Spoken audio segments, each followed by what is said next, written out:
Well, welcome to your spring education series. I'm Steve Campbell here with CJ Gettelfinger. We are a part of your retirement plan team, helping you try to get the most from your money in life. In this very first video, we want to talk to you about kind of where to get started. There's three areas that we're going to focus on. When we think about financial planning, what's a good starting point? When we think about our savings, how should we think about savings in the grand scheme of thinking about retirement? And then once we're figuring out savings, like what do we actually invest in our retirement plans? So CJ, when we hear financial planning, I think a lot of people get overwhelmed, regardless of your age, your income, or circumstances. When we think financial planning, what's a good starting point, if you will? Yeah, absolutely, Steve. I mean, financial planning can mean so much to so many people, but it's unique to everyone. And a great starting point is going to be starting with a budget. It's Mhm. something that everyone can do, no matter your age, no matter your income, is creating that budget. And what having a budget will do is actually start to change how you spend every dollar because it gives you accountability and it also gives you prioritization, right? When you have accountability of your money, you're less likely to be emotional with it. You know where it's going, you know where it needs to be. And then also within that, it leads to that prioritization. If you say, hey, I want to save money to hit a goal, I want a house, I want a new car, things like that, you're able to visualize and put money where it needs to be. And a budget can be very simple. It can be old school. It can be pen and paper. You just track your expenses, you track your income every single day. Or there's plenty of apps, plenty of online versions where you can just download and plug in everything you're spending. You can connect your card to it, things like that. But it should be custom fit. It should be something that you enjoy doing, you enjoy looking at and saying, hey, I know I've spent X amount this month. Let's go log the budget and see where we're at, see what goals we've hit, where we might be missing the mark. Yeah, and if when you're watching this video, you got to understand we deal with people from all walks of life, all ages, all scope on that age of retirement. And so in different seasons of life, budgeting can look different. And budgeting is such a fun word because when you say it, sometimes when I do speaking events, people almost cringe or get really quiet because if you are planning for finances on your own, not that it's easier, but it's just you and you know where your money goes. When you're married or you have a significant other or a life partner that you're making decisions with, you might be two very different people in the way you look at money, the way you were brought up. One of you might be a saver. You want to save every dollar. The other one might be a spender. Don't ever tell them that they're a spender, but they might want to spend money because it makes them feel good. So when you kind of put those two different personalities together, sometimes creating a budget can create tension because we don't want to acknowledge where our money's going, but it's a proper step to create accountability. And overworking with people through the years, I've seen that as scary as putting a budget is, because sometimes we actually want to look at what's happening with our money and we're almost ashamed to do it. When people, it's just like going to the gym. You never want to admit kind of that you might not be in the best shape of your life, but you're not just going to go from where you are to being in great shape without doing anything. You got to weigh in, you got to check in, you got to set goals, you got to eat right. And it doesn't mean the next day you're going to be buff. It just means that over time, you're going to be able to get your body in shape because you're going to be accountable. Same thing Yep. with that budget. Get a handle on your income, your expenses. Are you paying for things that you really don't need anymore? Memberships to the gym, Netflix accounts? Are you paying for things for your kids? You'd be surprised that when you actually begin to acknowledge where your money's going, I think people are shocked at the difference between a necessity and what's a nice to have. So no judgment. If you have a budget, if you don't, use a pen and paper, use an Excel spreadsheet, use some of the apps that are out there today for tracking expenses. If you get nothing from a video, that's an awesome starting point. But Yep. let's say now you got a budget or you've been doing really well and you have a good idea of where your money's going. We want to talk about savings. When you think about savings, it's one of the big areas of now that I've got my expenses figured out, what do I do with this extra money that I'm able to create? CJ, when we talk with individuals, what's a great way to look at savings? Exactly with what you just said is it's that next step. It's a step-by-step process is what financial planning really ends up being. And once we've created that budget, we know where every dollar is going. We have a home for it and we're accountable with it. Then we can realize what we can save, what we're able to do with our excess money. And a really cool statistic to look at is if you look at returns over the past 70 years, $1 today in 40 years from now is worth $45 if you've saved it with about a 10% return. So when you think of money in that form of putting money away, of saving, investing into your future, there's a lot of potential growth. And I would recommend that you're able to just save as much as you possibly can because, like I just said, $1 today down the road is worth $45, and what you're able to do with that.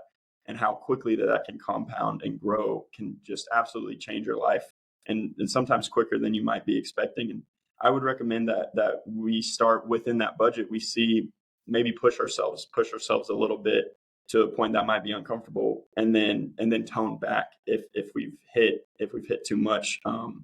Or we can do it in a vice versa way of, we start, with a few dollars here and build up and build up and reach. There's really, it's kind of up to you. Again, that's the beauty of financial planning, is however you want to do it, whatever you find comfortable and seems to suit your needs and where you're currently at is what's going to be best for you. And again, that's creating that accountability and knowing that you've got goals, that you've got dreams, plans that you want to hit, and what are we going to be doing to hit them, to make those goals and dreams happen. And one other thing I'd like to add on that additionally is with the returns, right? Traditionally, we hear of a 10% return on our investments when we put money into the stock market. But one thing that people, I think, might underestimate can make a huge difference in your retirement, in your savings, is an employer match. And so the power of an employer savings match contribution is just going to be able to get you to an extra threshold even quicker. And that would be something to really look into, to push the scale, to really make sure you're maxing out whatever that employer match is on your retirement plan.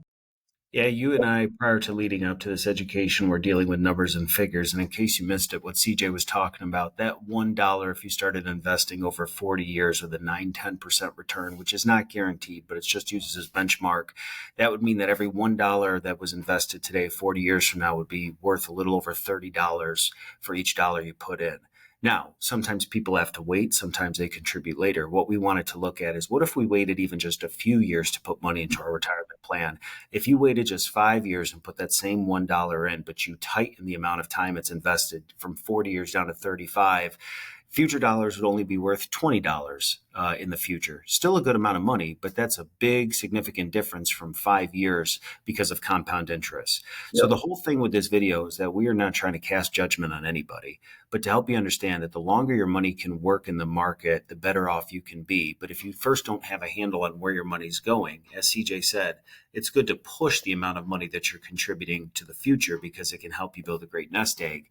But it's going to be pretty hard to convince you or your spouse to put more money into retirement if you feel like every month you're barely getting by, or you don't understand where your money's going. So build that budget, but then understand every dollar put in is just going to set you up better for the future. So I think that begs the question, as we kind of bring this video to a close, of then what do you actually invest in? And we got some great tools that if you want to help talk about, CJ, I can fill in, but Yeah. talk about a tool that we make available to every participant. Yep, absolutely. There's countless ways to invest through bonds and equities and mutual funds. But just a great tool that you're talking about, Steve, is actually filling out an investor profile questionnaire. What we've kind of been hinting at this whole time is everything is customized. Financial planning is built on you, your income, your needs, your time horizon. And that's really what this questionnaire will do, is it'll go through all those questions and really assess where you're at and give a great recommendation of how we need to be invested to hit the goals that we want based on where we're currently at in life.